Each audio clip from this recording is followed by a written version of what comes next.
I've always felt anxiety and pressure in social situations.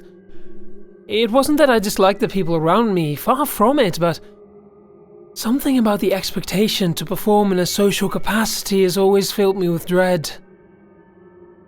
For a while, I thought I was broken.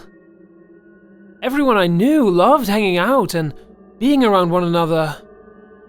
In one of my peaceful moments of alone time, I decided to do a little research to find out if something was wrong with me.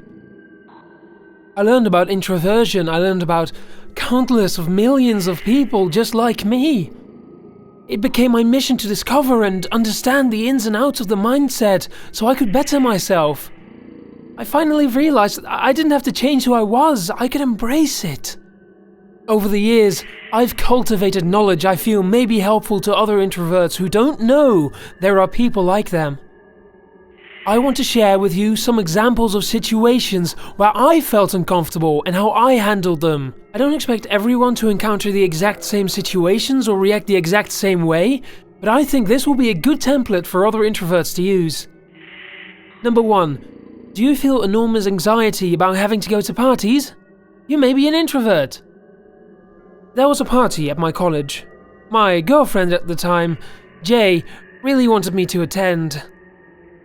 This was at a really bad time in my life, and the last thing I wanted to do was plaster a smile on my face and interact with drunken strangers.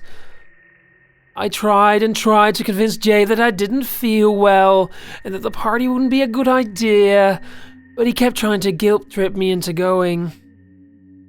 After a while, I told him I'd go. The party was a couple of days away. I was really upset with both Jay and myself. I was mad at her for not respecting my claim that I was sick, but I also hated myself for being so messed up that I was forcing her to have to take me to go to a silly party. I didn't sleep for 2 nights because I was so nervous. On the day of the party, while Jay was still sleeping, I secretly took a dose of syrup of ipecac. When Jay awoke, I was in the bathroom puking my guts up. I'd never felt so sick in my life. But he finally believed me. Hours later, after he'd made sure that I was going to be okay, he went to the party by himself. I'd won. My stomach still hurt, but the night alone was wonderful. Number 2. Have you ever been at work and been told you need to do something that fills you with dread because you'll have to interact with other people? You may be an introvert. Years later, there was a mandatory retreat at my job. All employees had to go for team building or something similarly awful. I just started feeling comfortable at work, too. I'm a designer, so I get to spend almost all day alone, drawing logos or characters or whatever for clients.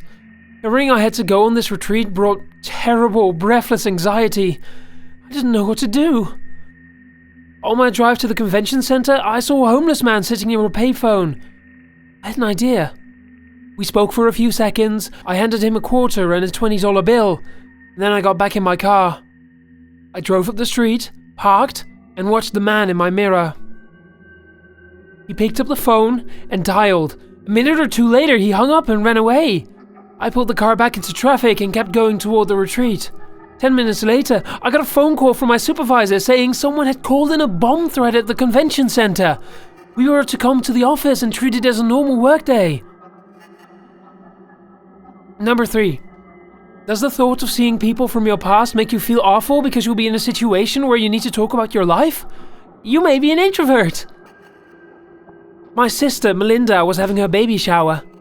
She's only a couple years older than me, so we knew many of the same people in high school. She's still friends with most of them. I'm not. Most of them used to make fun of me, while others only talked to me because I was Melinda's brother. I didn't want to go at all. My car was in the shop, so Melinda offered to pick me up. There was no use trying to fake being sick. May knows I'm an introvert and that I get anxious in social situations. This was important to her, so she wouldn't take no for an answer. She picked me up a few hours before the party so we could go to our parents' house where the event was being hosted. The plan was to help Mum set things up so she didn't have to do it all. I wanted to do the setting up and leave, that was out of the question. Mel's phone rang while we were on our way. It was her friend, Denise. Apparently Denise and 8 other guests had arrived early to help Mom with the decorating, so Mel wouldn't have to. While Mel was elated, I was distraught. I built in a mental countdown that gave me 3 hours before I'd have to be around those people. I was planning on using those hours to try to get myself in a state of mind where I could accept being with them. Now it's gone. I had no time to prepare. I started to silently panic as we hurtled down the highway toward my impending social cataclysm. I was sweating. Everything blurred. My heartbeat was like a series of constant detonations behind my ribcage. Ahead of us, on the side of the highway, I saw a family of deer. One of the fawns placed their foot on the pavement. I saw an opportunity. I screamed, "Look out!" and grabbed the steering wheel, turning it in the opposite direction.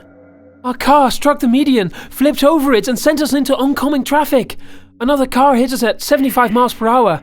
Somehow, when the whirlwind of chaos had ended and the car was no longer moving, I was relatively unhurt. My arm and leg were broken. That I could tell immediately, but everything else seemed okay. Mel's side had taken the brunt of it, though. Mel was pinned by the steering column.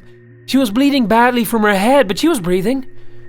Her hands were flailing at her belly. I looked down. A piece of metal from God knows where had carved a deep gash through her lower abdomen. I could see the wet loop of intestine sticking out. Something else. Tiny twitching foot. The baby shower was cancelled! So, if any of these scenarios of socialization and togetherness make you feel anxious or lightheaded, you may be an introvert. I hope this helps, because nothing is worse than the feeling like you have no control over your life.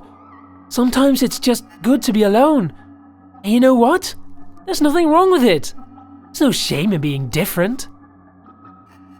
Whoa, that took a really fast dark turn, didn't it?